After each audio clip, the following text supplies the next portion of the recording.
Welcome back to Pokebreak. Tormentic here, and today I got a lot of stuff that I want to go over from last week, this week, and in the future. So let's just dive right in. First off, we have the 5-star change that I was talking about when I was doing the Reggie counter and a Colossal Discovery video. It has changed as of the other day. It is now Cobalion. Cobalion? I don't know if I'm actually saying that right. I'll be honest with you, I'm not that familiar with Gen 5. This is the first Gen 5 legendary, though, that we actually have the opportunity to fight. I got all of the stats and everything for you as well with it. So it is a steel and fighting type Pokemon, okay? So it is going to be weak to fighting, fire, and ground. You're looking for a 1727 for a non-weather boosted perfect and a 2159 for a weather boosted perfect. Now, your best counters for it are going to be Chandelure, Moltres, Blaziken, Machamp, Entei, and Breloom. Again, with Breloom being a counter. I'm so impressed with Breloom actually being on all of these counter lists. Now, second tier counter list will be Hariyama, Heatran, and Flareon. From the reports that I've gotten, it takes about 4 to 5 people to be able to take this thing down. I haven't been able to fight one yet. There is a raid hour featuring this, so if you have a chance to do it with your local raid group, you definitely want to do it 6 to 7 p.m. local time. Today, Wednesday, is 5-star Cobalion. Cobalion. I don't know if I'm saying that right again. So if anybody has any way of phonetically spelling it out, please leave that down in the comments. Also, breakthrough research has changed as well as of November 1st. November and December, this is what this will be for the 7-day breakthrough research. We have a chance of getting Articuno, Zapdos, Moltres, Kyogre, or Groudon, which I know they've put them in before, and this is another time of them just cycling through. But I know there's going to be a lot of people who are extremely happy that Eevee is no longer the actual research reward. Now, I do want to talk about A Colossal Discovery a little bit. Just give you a little bit of my thoughts on exactly what I think worked and what didn't work for the event. Because, again, I know it was super controversial, the first paid-to-play event, if you will, that wasn't any sort of Go Fest or Safari Zone. Personally, I thought it was a success. I had a group of I want to say 5 or 6 of us that were going around. Pretty much we met up at 11 o'clock. And we started going around doing raids, trying to get the quest line done. The quest line wasn't that hard to actually do. We were able to get through it relatively quickly. The raids might have been the hardest thing because we actually had to find the raids once they popped up. Besides that, though, it was a lot harder for newer players. Because like myself, I have like 2,000 Magnemite candies. So I was able to just, boom, bust all of the evolutions that I needed of all 3 different types. Some of the lower level players, though, people who haven't been playing since 2016, I could see it maybe being a little bit more difficult. But with Pinat Berries now, I don't think it would have been too hard. The shiny rate seemed to be pretty much the same as if it was a 3-hour raid day.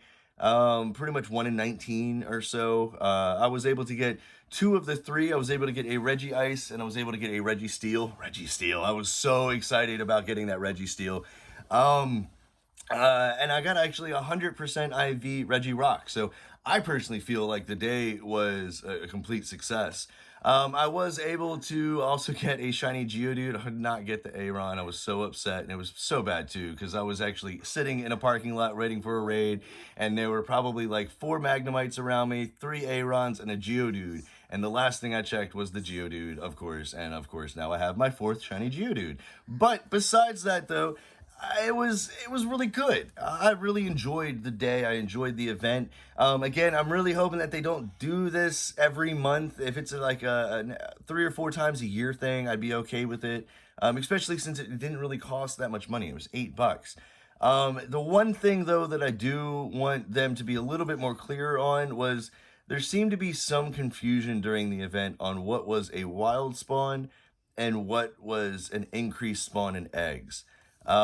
Specifically when it came to like Sneasel, for example. There were some reports of people saying that Sneasel was going to be in eggs, and there were some reports saying that it was going to be a research reward, and there were some people saying that it was going to be a wild spawn that was increased. So that was the one thing I would recommend, is be a little bit more clear on exactly what is going to spawn in what capacity, whether it be eggs in the wild from research tasks, what have you.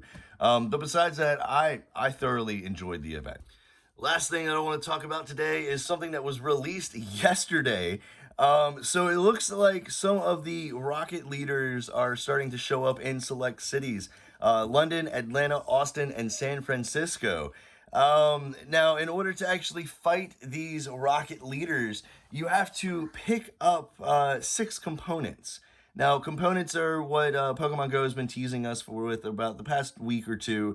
The little silver square-looking things that apparently you can get after you defeat a Go Rocket Grunt.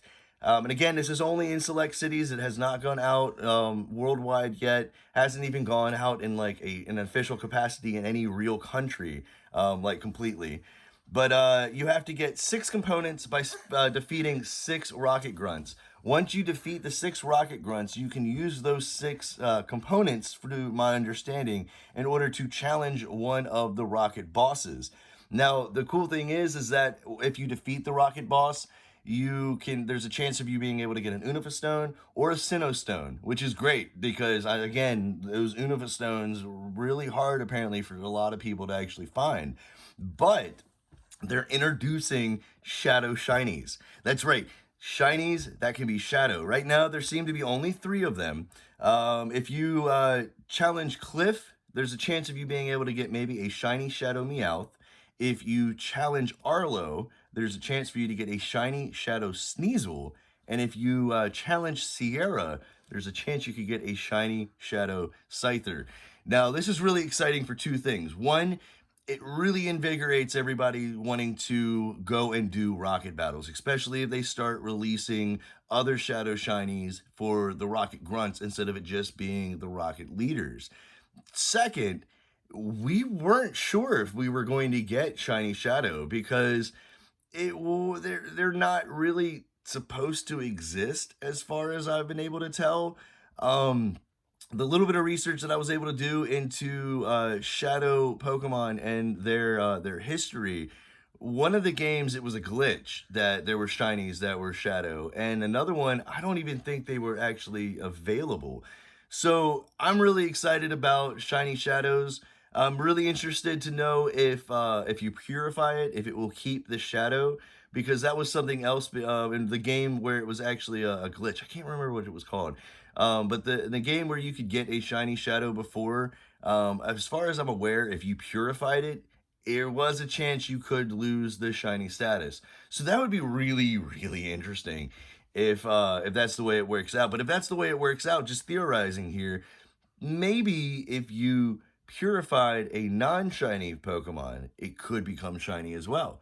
So I don't know. This is all really, really, really new.